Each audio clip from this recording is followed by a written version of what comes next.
Ça, c'est important. Je ne voudrais pas que notre frère se retrouve tout seul à faire tout ça, ce travail-là. Donc, je vous encourage à le considérer, de venir donner un coup de main la semaine prochaine. Et puis, donc, si vous êtes disponible pour ça, dites-le à notre frère et puis on va s'occuper de vous donner les directives. Maintenant, je peux lire le passage dans Luc 11. Je vais lire ce matin les versets 1 à 13 et plus particulièrement s'attarder ce matin sur les versets 1 à 4. Jésus priait un jour en un certain lieu. Lorsqu'il eut achevé, un de ses disciples lui dit, « Seigneur, enseigne-nous à prier comme Jean l'a enseigné à ses disciples. » Il leur dit, « Quand vous priez, dites, « Père, que ton nom soit sanctifié, que ton règne vienne. Donne-nous chaque jour notre pain quotidien. Pardonne-nous nos péchés, car nous aussi nous pardonnons à quiconque nous offense. Et ne nous induis pas en tentation. » Il leur dit encore, « Si l'un de vous a un ami et qu'il aille le trouver au milieu de la nuit pour lui dire, « Ami, prête-moi 3 pains, car un de mes amis est arrivé de voyage chez moi et je n'ai rien à lui offrir. » Et si de l'intérieur de sa maison, cet ami lui répond, « Ne m'importune pas, la porte est déjà fermée, mes enfants et moi, nous sommes au lit, je ne puis me lever pour te donner des pains. » Je vous le dis, même s'il ne se levait pas pour les lui donner, parce que c'est son ami, il se lèverait à cause de son importunité et lui donnerait tout ce dont il a besoin. Et moi je vous dis, demandez et l'on vous donnera, cherchez et vous trouverez, frappez et l'on vous ouvrira. Car quiconque demande reçoit, celui qui cherche trouve, et l'on ouvre à celui qui frappe. Quel est parmi vous le père qui donnera une pierre à son fils s'il lui demande du pain? Ou s'il demande un poisson, lui donnera-t-il un serpent au lieu d'un poisson? Ou s'il demande un œuf, lui donnera-t-il un scorpion? Si donc, méchants comme vous l'êtes, vous savez donner de bonnes choses à vos enfants, à combien plus forte raison le Père céleste donnera-t-il le Saint-Esprit à ceux qui le lui demandent? On va se courber dans un mot de prière. Oui, Seigneur notre Dieu, on s'approche de toi encore une fois ce matin, on s'approche de toi, Seigneur Jésus, pour entendre ta voix, pour entendre ta parole. Seigneur Jésus, on veut venir devant toi ce matin avec des cœurs préparés à écouter ta voix, afin qu'elle puisse parler à nos cœurs et que nous puissions, Seigneur, apprendre de toi, apprendre à vivre ensemble cette intimité avec toi, comme tu l'enseignes dans ce passage. Seigneur, on veut te remercier du privilège qu'on a d'être ensemble et d'ouvrir ta parole. Merci de cette liberté que tu nous accordes. Et Seigneur, ce matin, on veut te prier particulièrement pour les élections qui auront lieu demain, les élections fédérales, Seigneur, où les citoyens canadiens vont choisir un premier ministre, un parti qui va diriger, qui va prendre le pouvoir. Et Seigneur, on sait que à travers ce choix, toi, tu es souverain, tu diriges toutes choses. Et on te prie, Seigneur, que tu puisses guider pour qu'on puisse avoir un gouvernement qui nous permet de continuer d'avoir la liberté de se réunir, la liberté de proclamer ton salut, ton évangile et de pouvoir vivre notre vie intime, notre piété, Seigneur, notre relation intime avec toi en toute liberté. Alors, dirige, Seigneur, les décisions qui seront prises demain. Et que ce matin, Seigneur, on puisse ensemble chercher à t'honorer en écoutant ta parole. Aide-nous, Seigneur, en étant des auditeurs attentifs à celle-ci. C'est dans le nom de Jésus que je te prie. Amen. Amen. Comme vous savez, je l'ai déjà partagé, j'ai déjà partagé à l'Église quelques fois. On a eu l'occasion, ma famille et moi, de pouvoir vivre aux États-Unis pendant 3 ans, pendant mes études au séminaire. Puis on vivait à Louisville, au Kentucky. Louisville, c'est la capitale du Kentucky. Le séminaire où on étudiait était dans cette ville-là. Et puis le Kentucky, c'est pour ceux qui ne savent pas trop un peu où ça se situe, peut-être pour ceux qui sont habitués de se promener puis d'aller en Floride en auto, ben c'est à peu près vis-à-vis de la Virginie de l'Ouest. En fait, c'est à l'ouest de la Virginie de l'Ouest. Et puis, à cette hauteur-là, c'est un petit peu plus chaud. On a un climat plus doux. Et puis, l'hiver, il arrivait qu'il n'y avait pas beaucoup de neige, mais ça pouvait arriver qu'il y ait un peu de neige. Mais on voyait qu'à un certain moment donné, on a eu de la neige, puis on voyait que les gens n'étaient pas vraiment habitués à avoir de la neige. À un certain moment donné, même la première année qu'on était là, en novembre, il y a eu une surprise, il y a eu une petite bordée de neige au milieu de novembre. Les gens n'étaient pas habitués. Mais ce qui m'a frappé le plus, c'est quand je voyais les gens sortir pour aller dégager la neige sur les autos puis de leur rentrer, mais qui utilisaient des outils un peu spéciaux. Parce qu'ils n'avaient pas les bons outils. Ils sortaient leur souffleur à feuilles, puis ils soufflaient la neige de leur voiture. Puis là, après ça, dans l'entrée, ils soufflaient la neige. Puis là, je regardais ça, je dis, mon ami, eux autres ne sont pas habitués d'avoir de la neige. Mais nous autres, on avait déménagé, on avait amené nos pelles, puis tout ça. Puis là, je sors bien habillé avec mes pelles, puis là, tout le monde me regarde. Hey, lui, il est équipé, hein? Il est équipé avec sa pelle. Puis lui, ça paraît qu'il connaît ça, la neige. Ça paraît qu'il vient du Nord, lui. Mais ce que ça m'a fait réaliser, c'est que souvent, pour arriver à notre but, on n'utilise pas toujours les bons moyens. On n'utilise pas toujours les bons outils. Mais pour arriver à nos buts, il faut savoir aussi utiliser les bons moyens. Et en tant que chrétien, le Seigneur met à notre disposition des moyens pour qu'on puisse entretenir une relation intime avec lui. Dans l'histoire de l'Église, certains théologiens, certains pasteurs sont venus à appeler ces moyens-là les moyens de grâce. Qu'est-ce que c'est les moyens de grâce? C'est des moyens, des outils que Dieu met à notre disposition pour qu'on puisse goûter sa grâce au quotidien dans notre vie. Et la prière est un des moyens de grâce essentiels à notre relation avec Dieu, mais qui est souvent négligé, qu'on néglige souvent. Par la prière, on apprend à rechercher la gloire de Dieu et à dépendre de lui pour toutes choses. Malheureusement, un peu comme on a vu la semaine dernière, nos occupations, nos préoccupations nous amènent bien souvent, puis à bien des égards, à dépendre de nous-mêmes plutôt que de dépendre de notre Dieu. Dans le passage de ce matin, on voit ensemble Jésus comme un modèle d'un homme qui dépendait entièrement de son Père dans la prière. Ce qui est intéressant de voir, c'est que dans son humanité, Jésus continuait d'entretenir une relation avec son Père. Le Fils de Dieu, qui était tout-puissant, qui possédait tous les attributs de Dieu, parce qu'il est Dieu le Fils, avait quand même ce désir de s'approcher de son Père. On a vu la semaine dernière dans la rencontre de Jésus avec Marthe et Marie, qu'il est essentiel qu'on puisse avoir les bonnes priorités dans nos vies, qu'il est essentiel que les disciples de Jésus-Christ mettent comme priorité d'être assis aux pieds de Jésus pour écouter sa parole. Mais de son côté, Jésus est un modèle pour nous, parce qu'en tant que Fils de Dieu, pour lui, les meilleurs moments, c'est les moments qu'il passe dans l'intimité avec son Père, dans la prière. Et là, les disciples sont témoins de ça. C'est ce qu'on voit. Jésus est en train de prier au verset 1. Il est en un certain lieu. Un jour, en un certain lieu. Puis là, lorsqu'il a terminé son temps de prière, les disciples viennent vers lui puis ils lui disent, « Seigneur, enseigne-nous à prier. Toi, tu pries.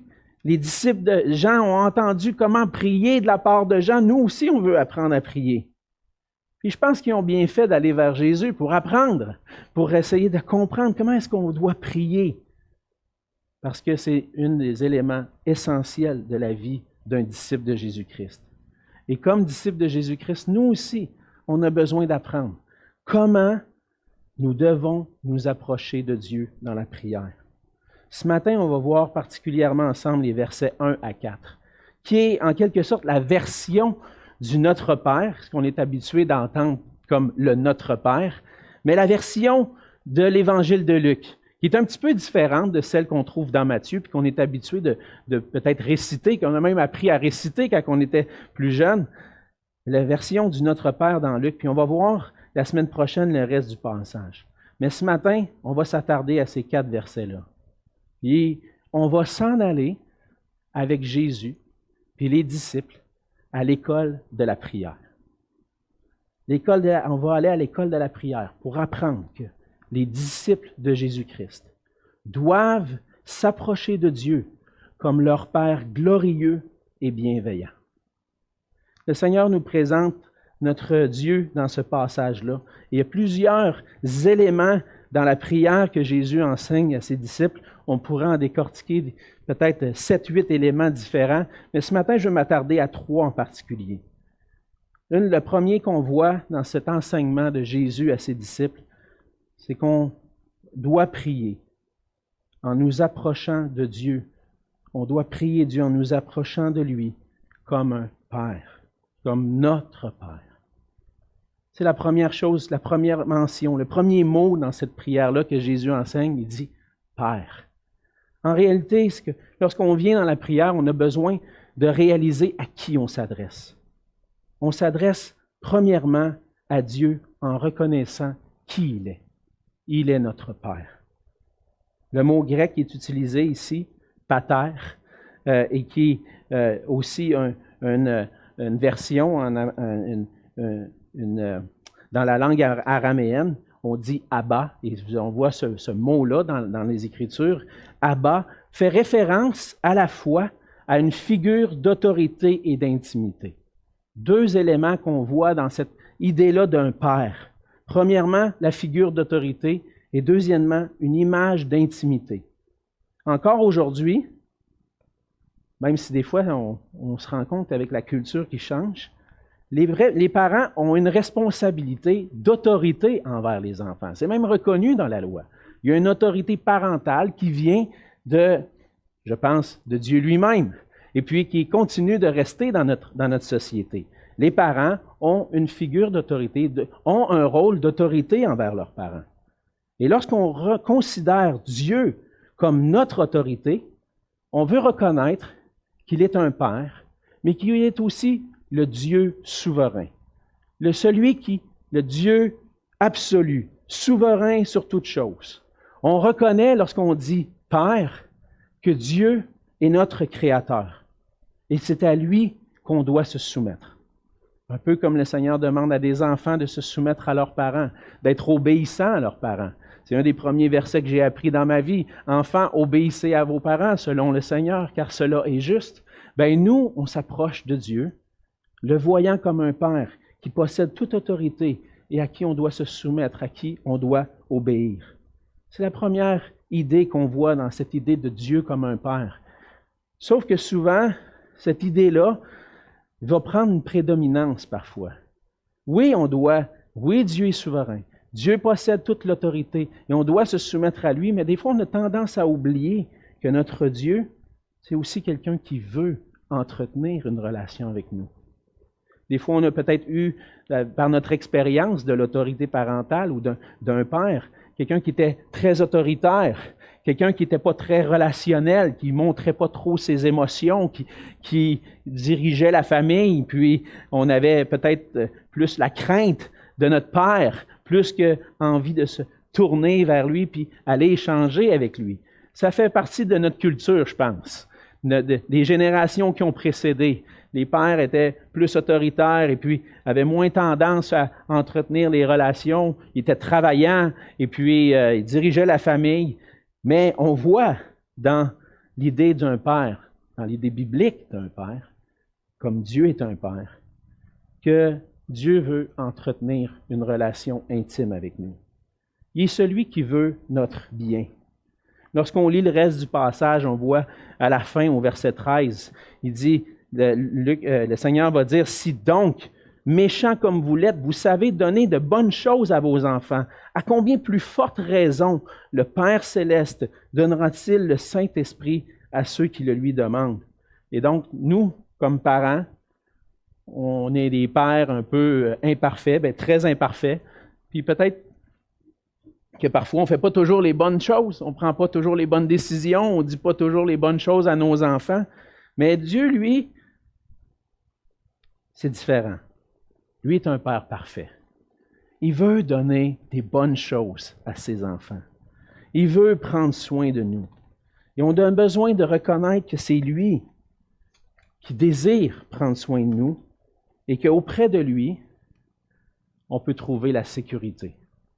On peut trouver la protection. Dieu est un bon Père.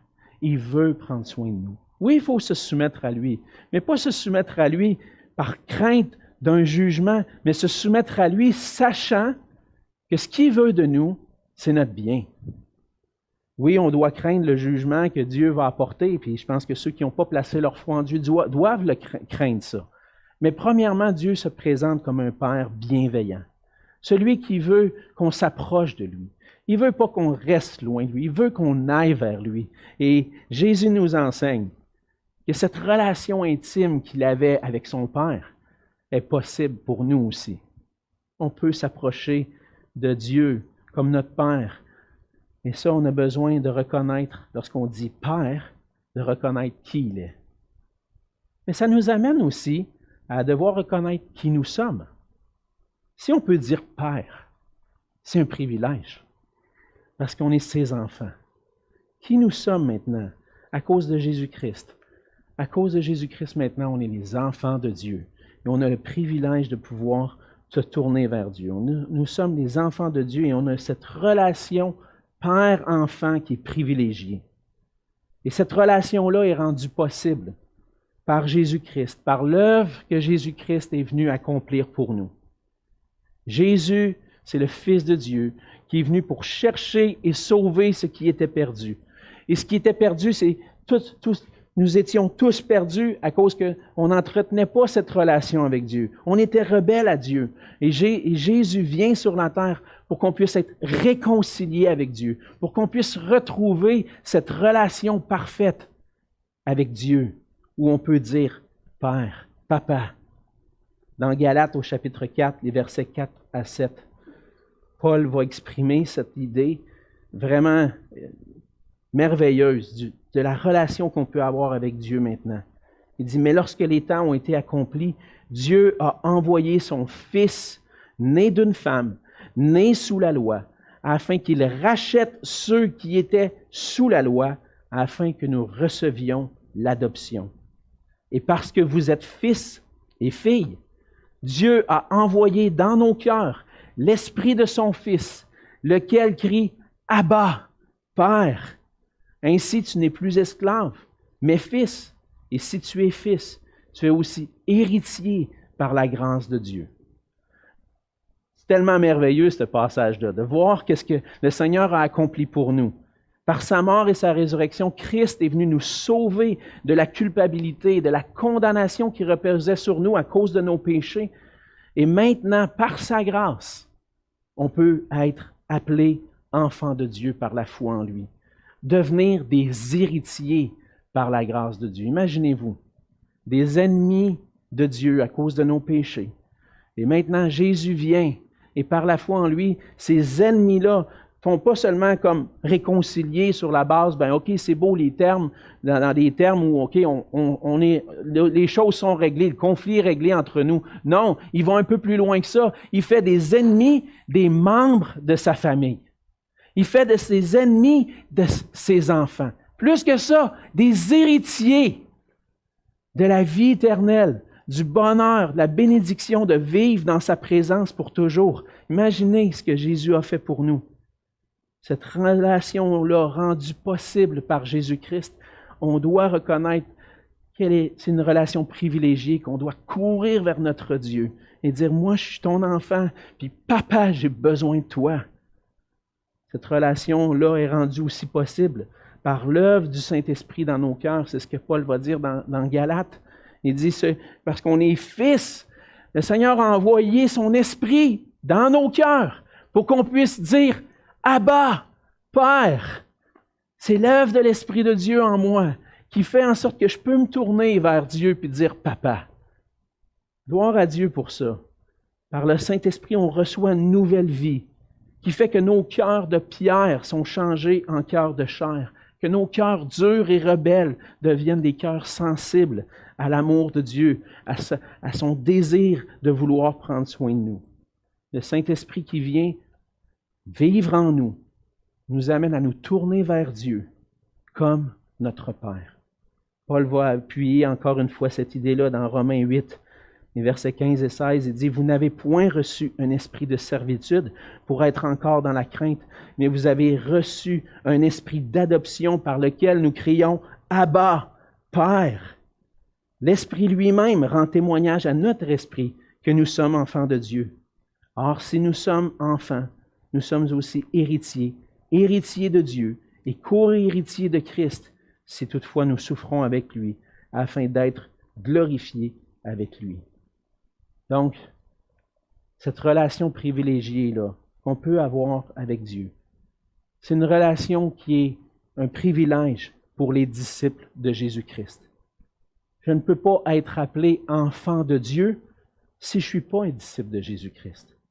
C'est par la foi dans la personne et l'œuvre de Jésus-Christ seul qu'on s'identifie à lui, qu'on dit, « Seigneur Jésus, je crois que tu es vrai. Je crois que ce que tu as accompli pour moi, c'est mon salut. Et c'est par la foi en lui que je deviens un avec lui, que je suis uni, je m'identifie à Jésus-Christ. Jésus, tu es mon Seigneur. Maintenant, je veux te suivre. » Et par cette foi-là, maintenant, l'œuvre du Saint-Esprit nous permet de vivre cette relation privilégiée. Et par Jésus-Christ, maintenant, je peux m'approcher de Dieu avec confiance, comme un bon Père. C'est un privilège pour nous de pouvoir nous approcher de Dieu comme un Père.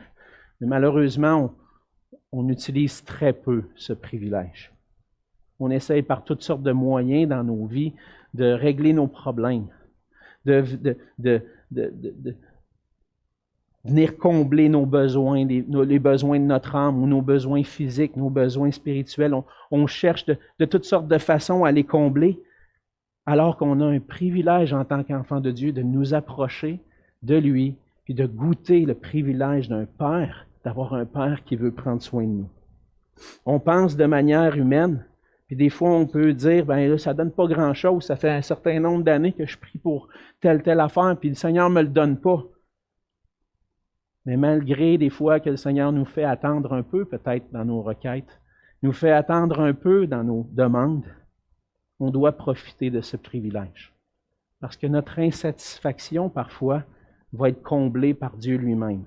On s'attend à des choses, on veut voir des choses arriver dans nos vies. Et lorsque le Seigneur tarde, comment je vais faire pour persévérer dans ma foi si quand le Seigneur tarde? Est-ce que quand je me pose la question, coudonc, Seigneur, tu m'entends-tu? Comment je vais faire? Ben, c'est aucun autre moyen qu'en allant à lui encore et encore. Jésus s'attend à ce qu'on prie Dieu en reconnaissant qui il est et en s'approchant de lui comme un Père. Ça, c'est la première vérité qu'on voit dans le passage. Et ensuite, on va un peu plus loin dans la prière. Au verset 2, on voit exactement un peu qu'est-ce qu'on doit chercher dans la prière. Et ce qu'on voit, c'est qu'on doit prier Dieu en cherchant premièrement la gloire de Dieu lui-même. Et lorsqu'on recherche la gloire de Dieu dans nos vies, on recherche la gloire de notre Père, on recherche la gloire de celui qui nous a sauvés, on recherche la gloire du Dieu glorieux, souverain, et on lui dit que ton nom soit sanctifié. Qu'est-ce que ça veut dire exactement, cette idée-là? Que ton nom soit sanctifié. On voit que dans le Moyen-Orient ancien, le nom d'une personne avait une grande importance. On ne donnait pas des noms juste parce qu'on les trouvait beaux à l'oreille. On donnait des noms parce qu'il y avait une signification particulière. Pour quelques-uns de nos enfants, on a choisi des noms juste parce qu'on trouvait beau. Mais pour notre premier enfant, c'était la réflexion que j'avais faite. J'ai partagé à mon épouse, puis on a dit, on avait bien réfléchi. Il me semble je pense que le premier, on avait vraiment réfléchi. J'avais à cœur depuis des années. Puis après ça, d'autres enfants sont venus, mais il y avait un nom que j'aimais beaucoup. Et on a appelé notre enfant Nathan et son deuxième nom, Josué. Et la raison pour ça, c'est que Nathan veut dire Dieu a donné. Et Josué, ça veut dire sauveur. Et lorsqu'on a appelé Nathan Josué, on avait cette idée-là dans notre tête. Le Seigneur a donné un sauveur. Il y avait une signification. Et c'était l'idée, justement, de plusieurs noms bibliques. Il y avait un nom, et un nom parlait de la réputation d'une personne.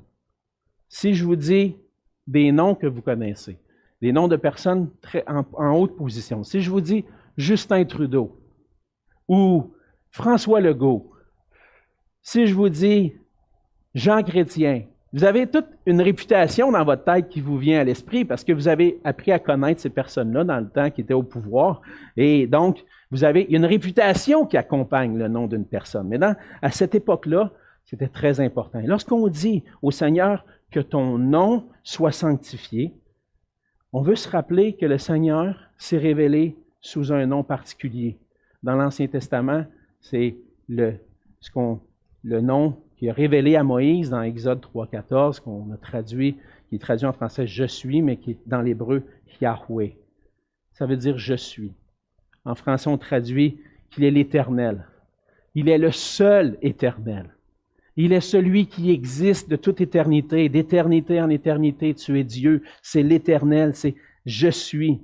Et lorsqu'on déclare la sainteté de Dieu, qu'on dit que ton nom soit sanctifié, on déclare que Dieu est un Dieu unique. Un Dieu comme il n'y en a pas d'autre. Il est le seul vrai Dieu. La sainteté de Dieu, ça fait référence à son unicité. Il n'y a personne d'autre comme lui. Lorsqu'on lit l'Ancien Testament, particulièrement les prophètes, le Seigneur le répète souvent, il n'y en a pas d'autre comme moi. Il y en a plein d'autres dieux, les dieux des nations sont des idoles. Moi, je suis le seul vrai Dieu. Et la sainteté de Dieu fait référence à cette idée que Dieu est seul et unique. Il n'y en a pas d'autre comme lui. Dans les Écritures, on a les prières de plusieurs personnes, puis entre autres, on a les prières de femmes. Dans 1 Samuel 2, au verset 2, c'est Anne qui déclare « Nul n'est saint comme l'Éternel. Il n'y a point d'autre Dieu que toi. Il n'y a point de rocher comme notre Dieu. » Dieu est unique. Il n'y a personne d'autre comme lui. Et Marie va utiliser ce terme-là aussi dans sa bénédiction qu'elle accorde au Seigneur dans Luc 1, verset 49. Elle dit « Son nom est saint. » Il est unique. Il n'y a personne de semblable à lui. Et lorsqu'on prie que ton nom soit sanctifié, on veut déclarer la sainteté de Dieu, le fait qu'il est le seul vrai Dieu. Lui donner la gloire. On veut s'approcher de lui avec crainte et respect. Mais on veut aussi que le Seigneur puisse faire connaître sa grande renommée, puisse faire connaître son nom par toute la terre, qui fait connaître qu'il est le seul vrai Dieu qui règne au-dessus de toutes choses.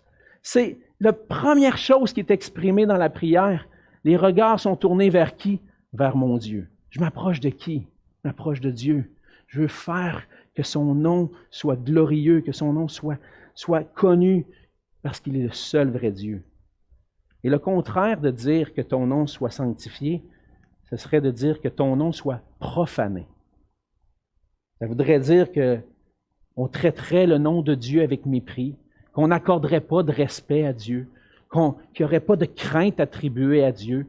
Puis un peu comme des fois quand on parle à quelqu'un, on partage l'Évangile ou on parle de Dieu à des gens autour de nous, on sent des fois le mépris envers Dieu. C'est pas ça qu'on veut. On veut pas que les gens autour de nous aient du mépris pour son nom. On veut que son nom soit sanctifié. Ça veut dire être sanctifié, qu'il fasse connaître sa renommée, que son nom soit élevé. On amène la gloire à Dieu. Et on veut que son nom soit sanctifié dans nos vies. Et lorsque on s'approche de Dieu, on veut dire du bien de lui. On veut que son nom soit adoré, loué, sanctifié, et qu'il fasse connaître la grandeur de son nom. On dit aussi, le Seigneur nous enseigne de dire que ton nom soit sanctifié, que ton règne vienne. Et lorsqu'on dit que ton règne vienne, on n'est pas en train de dire que le Seigneur n'est pas déjà en train de régner. On est déjà en train de voir, puis on le voit dans les Écritures, de couvert à l'autre, qui règne sur l'univers. C'est notre Dieu. C'est lui qui est souverain sur toutes choses. C'est lui qui règne. C'est lui qui a le pouvoir sur toutes choses. Mais qu'est-ce qu'on est en train de dire? Que ton règne vienne. Ça s'applique plus particulièrement à l'établissement du royaume de Dieu sur la terre. On voit, lorsqu'on regarde autour de nous, dans nos vies, même des fois dans notre société, on ne voit pas que le Dieu est en train de régner dans les cœurs. Notre désir de voir Dieu régner, c'est que Dieu vienne régner dans les cœurs. Qu'on puisse voir des gens transformés, puis dire que ton nom soit sanctifié et que ton règne vienne. On veut voir Dieu établir son royaume. Et lorsque le Seigneur Jésus est venu sur la terre, il venait annoncer la bonne nouvelle. Il se parcourait les villes et les villages. On l'a vu ensemble, qu'est-ce qu'il disait? Le royaume de Dieu s'est approché de vous. Pourquoi? Parce qu'en Jésus-Christ, Dieu fait connaître le roi de ce royaume. Le royaume de Dieu s'est approché par la venue de Jésus-Christ et progressivement, par la proclamation de l'Évangile de Jésus-Christ, les cœurs sont appelés à se soumettre au roi des rois et au Seigneur des seigneurs. Et lorsqu'on dit que ton règne vienne, c'est qu'on veut voir la gloire de Dieu manifestée dans des gens qui vont venir à lui pour recevoir le salut, venir à lui pour se soumettre à lui. Et que aussi, que le Seigneur puisse régner dans nos cœurs. Que ton règne vienne. Quand je dis que ton règne vienne, je reconnais à qui je suis en train de parler. Je suis en train de parler au roi des rois. Puis des fois, je reconnais dans ma vie que ce n'est pas toutes les parties de ma vie ou tous les domaines de ma vie qui sont entièrement soumis au roi des rois. Ça m'amène à confesser et dire, Seigneur, viens régner dans ma vie. Il y a des endroits dans ma vie où j'ai tendance à vouloir continuer de garder le contrôle, puis je ne te laisse pas le contrôle. Seigneur, viens régner en moi. Que ton règne vienne. Viens régner sur les cœurs. Mais c'est aussi une prière pour que le Seigneur vienne régner sur nos propres cœurs. C'est un désir aussi de voir le règne de Dieu final et complet. On voit, comme je l'ai mentionné, par la proclamation de l'Évangile, progressivement, le royaume de Dieu s'étend. Mais on sait aussi qu'un jour le Seigneur va revenir, qu'il va mettre fin à tout ça et qu'il va avoir un jugement final. Le Seigneur est venu pour accomplir le salut sur la terre, mais un jour il va revenir. Puis à ce moment-là, les méchants, les injustes vont être jetés dehors et les justes vont vivre avec Christ, avec Dieu, dans la gloire du royaume pour l'éternité. Et lorsqu'on prie que ton règne vienne, c'est ce désir aussi de voir la gloire de notre roi remplir toute la terre, de voir notre roi, le retour de notre roi pour venir régner et venir établir son règne éternel. Lorsqu'on s'approche de notre Dieu, on veut reconnaître qui il est. On veut que son nom soit sanctifié, mais on veut aussi déclarer que ton règne vienne. C'est pour ça qu'on veut devenir des enfants qui recherchent premièrement la gloire et le règne de notre Dieu. Dans cette prière-là, le Seigneur Jésus nous montre ce qui devrait être notre priorité dans notre prière. Oui, c'est vrai, des fois, il y a des choses qui nous tracassent, puis on arrive dans la prière, puis on dit, Seigneur, viens m'aider dans telle situation. Mais lorsqu'on s'arrête pour prier notre Dieu, on doit premièrement reconnaître à qui on s'adresse. Notre priorité, c'est de voir la gloire de Dieu. Pas ma gloire à moi, pas que toute ma vie soit bien organisée, mais que Dieu se glorifie, puis que ça puisse m'apporter la joie. On veut voir son règne s'établir, sa volonté s'accomplir. Et ça commence avec nous, individuellement, mais aussi comme Église. Si on veut être une Église qui brille pour la gloire de Dieu, on doit être une Église qui recherche premièrement le royaume de Dieu et sa gloire. Que son nom soit connu au milieu de nous, qu'on puisse vivre pour sa gloire. Et pour ça, chacun d'entre nous en a un choix à faire. Est-ce que je suis en train de rechercher premièrement la gloire de mon Dieu? Et c'est ce qu'on veut être, une Église où chaque membre recherche le règne de Dieu dans sa vie, marcher dans la crainte de Dieu, écouter sa parole, lui être soumis à sa volonté. Et pour ça, on a besoin d'avoir des cœurs entièrement consacrés à notre roi. Et en nous approchant de notre Père, c'est ce qu'on veut. On veut que nos cœurs soient consacrés à lui, à rechercher sa gloire, à faire sa volonté, puis à voir son règne s'établir. Juste prier ça, souvent, dans mon temps de prière personnel, puis je suis convaincu que ça vous amène, ça nous amène à cet endroit-là. Quand je reconnais à qui je m'adresse, que je dis que ton nom soit sanctifié, que ton règne vienne, bien souvent, ça m'amène à confesser au Seigneur. Confesser mon péché. Il y a des moments, des fois, que je vois où je n'ai pas laissé le règne de Dieu dans ma vie. Il y a des moments où je n'ai pas recherché que son nom soit sanctifié. Le Seigneur nous amène à cet endroit-là, où on reconnaît qui il est, puis reconnaître qui il est nous amène à confesser que bien souvent on est faible. On a besoin, frères et sœurs, de confesser ça régulièrement au Seigneur, pour qu'on puisse être une Église qui vit, pour que le nom de Dieu soit sanctifié, que son règne qui désire voir son règne s'établir. Troisièmement, on voit dans le reste du passage que une fois qu'on a tourné nos regards vers Dieu, on a réalisé notre état devant Dieu, ben, on apporte nos requêtes. On cherche à dépendre de lui en toutes circonstances. Et c'est le troisième élément, c'est qu'on doit apprendre à prier notre Dieu en cherchant à dépendre de lui comme notre Père en toutes circonstances. On voit dans le passage qu'on dépend de notre Père céleste pour tous nos besoins, que ce soit physique, émotionnel, spirituel. Premièrement, on le voit avec la requête, « Donne-nous chaque jour notre pain quotidien ». Le Seigneur, c'est celui qui pourvoit toute la nourriture. On voit dans le livre des Actes, à un certain moment donné, Paul est en train d'annoncer l'Évangile, puis il déclare à ceux qui l'écoutent, « Dieu est celui qui règne sur toutes choses. C'est lui qui donne la pluie, c'est lui qui donne le soleil, c'est lui qui donne la nourriture à tout être vivant, même à ceux qui sont rebelles à lui. Le Seigneur fait part de sa grâce. Et si on peut manger, c'est à cause de la grâce de Dieu. Et on apprend à dépendre de lui même pour tous ces besoins-là. Le pain représente la nourriture physique. Et cette prière-là, pour la nourriture, pour mes besoins quotidiens, me laisse voir que pour tous mes besoins physiques, j'ai besoin du Seigneur. C'est le Seigneur qui est au contrôle de toutes choses. Et quand on se présente souvent au repas, on voit la nourriture devant nous, on prend le temps de s'arrêter puis de remercier le Seigneur. Et des fois, je me mets à réfléchir, je me dis, c'est une belle salade avec des concombres puis des poivrons que ma femme a préparés. Comment c'est arrivé jusque-là à cause de la bonté de mon Dieu? Le Seigneur est pourvu. J'aime l'automne, j'aime les pommes. Quand on va cueillir les pommes, ce qui m'impressionne le plus, c'est toujours voir l'abondance de pommes qu'il y a dans un seul pommier. Encore une fois, cette graine-là qui a poussé, qui a fait un arbre, que chaque saison donne du fruit, c'est la grâce de Dieu. Si le Seigneur n'était pas là au contrôle de tout ça, j'aurais rien. Seigneur, donne-moi la nourriture parce qu'elle me vient de toi.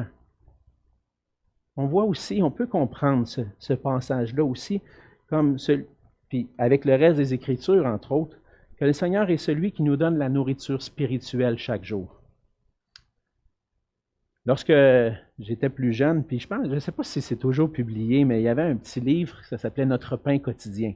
Vous avez connu ça, ceux qui sont chrétiens depuis longtemps. « Notre pain quotidien », c'est un passage biblique qu'on pouvait lire avec une réflexion pour prendre du temps avec Dieu.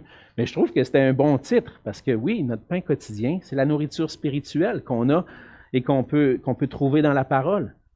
La nourriture, je pense qu'on peut prier pour la nourriture physique. On peut aussi prier que le Seigneur nous nourrisse spirituellement par sa parole. Dans Matthieu 4, verset 4, un verset qu'on connaît bien, « L'homme ne vivra pas de pain seulement, mais de toute parole qui sort de la bouche de Dieu. » Seigneur, donne-moi ma nourriture spirituelle ce matin. Je vais ouvrir ta parole, puis j'aimerais que tu puisses me parler par ta parole. J'aimerais que tu puisses pourvoir à mes besoins physiques, mais à mes besoins spirituels aussi. Et Jésus nous apprend que lui-même est notre nourriture spirituelle. On a vu la semaine passée que Marie avait choisi la bonne part. Pourquoi? Parce qu'elle était au pied de Jésus pour entendre sa parole. Lorsque le Seigneur donne sa parole, c'est notre nourriture spirituelle. Elle réjouit notre cœur. L'Esprit de Dieu fait qu'on se réjouit à entendre la parole de Dieu. Il fait qu'on est transformé puis qu'on peut vivre pour lui. Sa parole nous nourrit. Mais Jésus dit aussi dans Jean 6, au verset 51, il dit « Je suis le pain vivant qui est descendu du ciel. Si quelqu'un mange de ce pain, il vivra éternellement. Et le pain que je donnerai, c'est ma chair que je donnerai pour la vie du monde. » Jésus est une nourriture spirituelle parce que lorsqu'on croit en lui, qu'on place notre foi en lui, on reçoit la vie éternelle. Jésus, lorsqu'on prie, donne-nous chaque jour notre pain quotidien, on peut dire merci Seigneur Jésus d'être mon pain. Merci d'être celui qui me donne la vie. Et on pourrait aller dans Jean 4 aussi, où Jésus va dire à la femme samaritaine, celui qui boit de l'eau que je lui donnerai n'aura plus jamais soif. Parce que Jésus est cette nourriture, celui qui étanche notre soif, celui qui répond à nos besoins spirituels. Et donc, La prière de Jésus nous apprend à dépendre du Seigneur pour tous nos besoins, que ce soit physique ou spirituel. Et lorsque on s'arrête pour prier, on manifeste notre dépendance envers Dieu, envers le Seigneur, pour lui demander de pourvoir à nos besoins, puis qu'on puisse avoir toutes les ressources nécessaires afin de vivre pour sa gloire. On n'oublie pas que ton nom soit sanctifié. On n'oublie pas que ton règne vienne. Seigneur, la nourriture de chaque jour, à quoi elle va servir? Donner l'énergie dans mon corps. Pour faire quoi? Pour te glorifier, pour vivre pour toi, pour être à l'œuvre pour toi. Ma nourriture spirituelle du matin, lorsque je lis la parole, le Seigneur me nourrit spirituellement, me change mon cœur. Pourquoi? Pour que je vive pour sa gloire. À la fin, ça tourne à la gloire de Dieu. Le fait que le Seigneur répond à nos besoins devrait tourner à sa gloire aussi. On dépend du Seigneur aussi. Dernier élément qu'on voit, avant-dernier élément qu'on voit dans la prière, pour être pardonné. Cette expression-là fait référence à la demande du pardon pour les péchés qu'on peut commettre au quotidien. Certainement, on trouve auprès du Seigneur le pardon qui nous réconcilie avec Dieu, qui nous donne le salut, mais le Seigneur nous dit aussi que lorsqu'on vient à lui, on doit être prêt à confesser nos péchés, à demander pardon.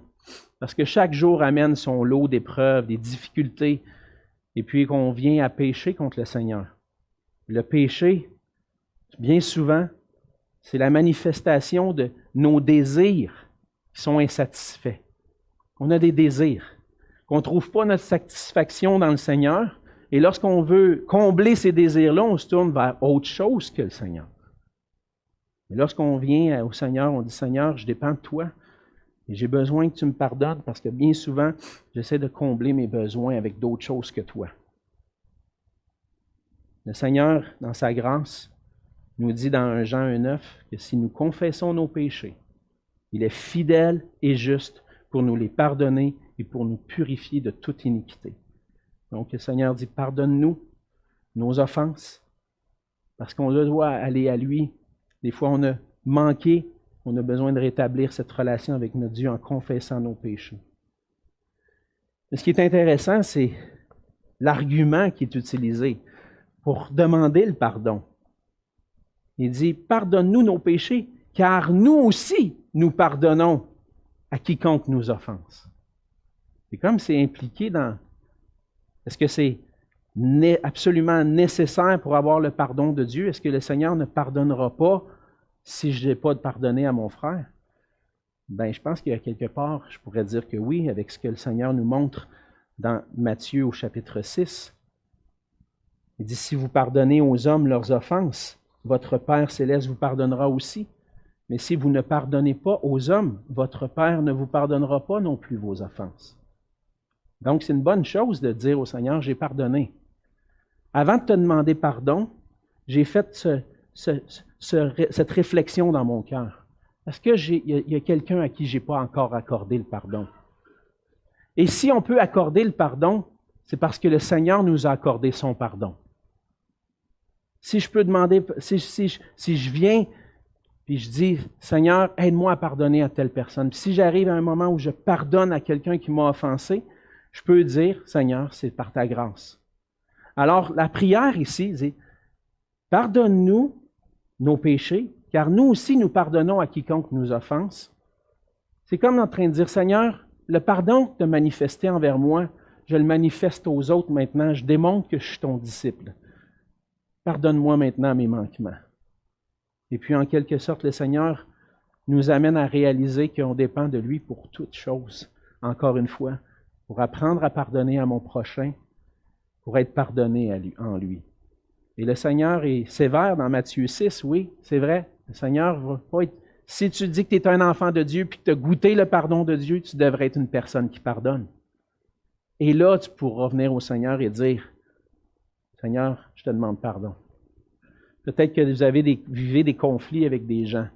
Des choses qui, dans votre cœur, on va dire en bon québécois, une petite crotte sur le cœur, qui n'est pas réglée, la relation n'est pas rétablie entièrement. J'ai quelque chose que je garde, que je n'arrive pas à pardonner. Mais peut-être que tu peux aller, dans un sens, je pense que c'est là que tu vas trouver ta solution, c'est d'aller au Seigneur et dire, Seigneur, change mon cœur.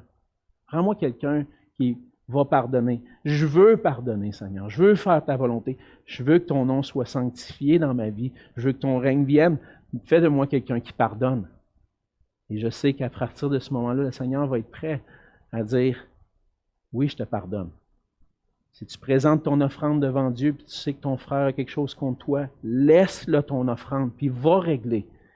Ça, c'est l'appel du Seigneur Jésus.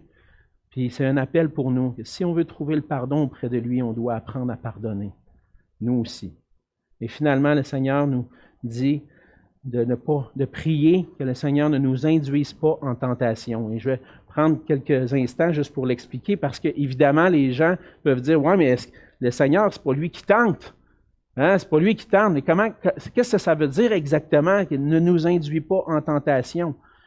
Le mot tentation dans l'original peut faire référence à la tentation du péché, mais aussi à l'épreuve de la foi. Tentation, ça veut dire aussi test, épreuve. Quoique je pense qu'ici, le Seigneur parle vraiment d'une tentation à pécher. Comment on sait que Dieu ne tente pas? Qu'est-ce qu'elle veut dire, cette prière-là? Je pense qu'avec les études que j'ai faites et ma compréhension, Dieu ne tente pas. Donc, quand je prie, ne nous induis pas en tentation, qu'est-ce que je suis en train de prier? Je suis en train de prier, Seigneur, permets que dans les circonstances que tu permets dans ma vie, ce ne soient pas des circonstances qui m'amènent à faire ce qui est contraire à ta volonté. Permets des circonstances qui vont permettre que je sois obéissant. Aide-moi, Seigneur, j'ai besoin de toi, je dépends de toi pour que dans toutes les circonstances que tu permets dans ma vie, je puisse faire ta volonté. Amène pas des situations que je pourrais être tenté de tomber, tenté de pécher. Amène des situations où ma vie va te glorifier ton nom. Et on voit dans l'expression de cette dépendance-là envers Dieu qu'on a besoin de notre Dieu pour rester ferme en toutes circonstances. Le Seigneur dit, sans moi, vous ne pouvez rien faire. On a besoin de sa grâce pour rester attaché à lui et que nos cœurs puissent faire sa volonté. Donc, le Seigneur nous donne un moyen, un bon moyen pour pouvoir connecter avec lui, vivre l'intimité avec lui. Et c'est à travers la prière. À travers la prière, on peut apprendre à connaître notre Dieu comme un bon Père. On peut rechercher sa gloire et son règne dans nos vies. Et on peut, par la prière, exprimer notre pleine dépendance envers lui. Un des hommes les plus influents de la Réforme, Jean Calvin, qui a vécu au 16e siècle, a défini la prière comme le moyen de l'expression de notre foi envers Dieu.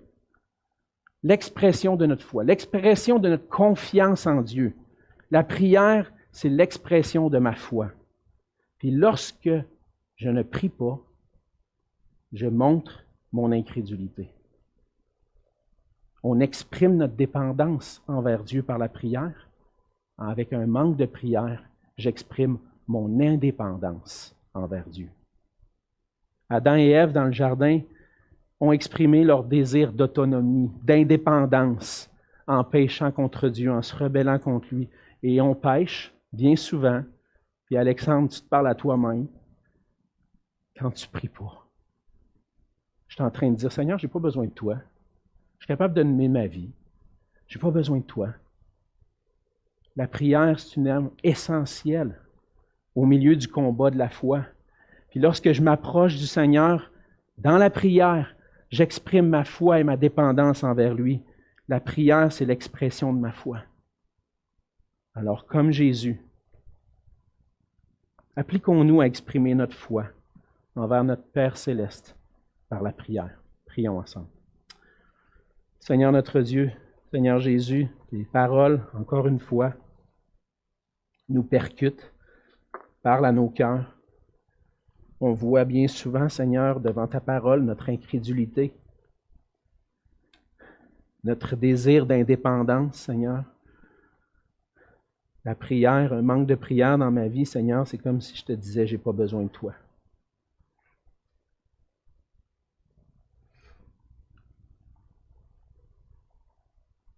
Pardonne-moi, Seigneur. Pardonne mon incrédulité. Pardonne ces moments où je ne suis pas entièrement dépendant de toi. Fais que je puisse aller avec toi, auprès de toi régulièrement dans la prière pour exprimer ma foi et ma pleine dépendance envers toi. Père, que ton nom soit sanctifié dans ma vie, dans nos vies, que ton règne vienne dans nos vies. Donne-nous notre pain quotidien. Pardonne-nous nos offenses, nos péchés, comme nous pardonnons à ceux qui nous ont offensés. Et ne nous induis pas en tentation, Seigneur.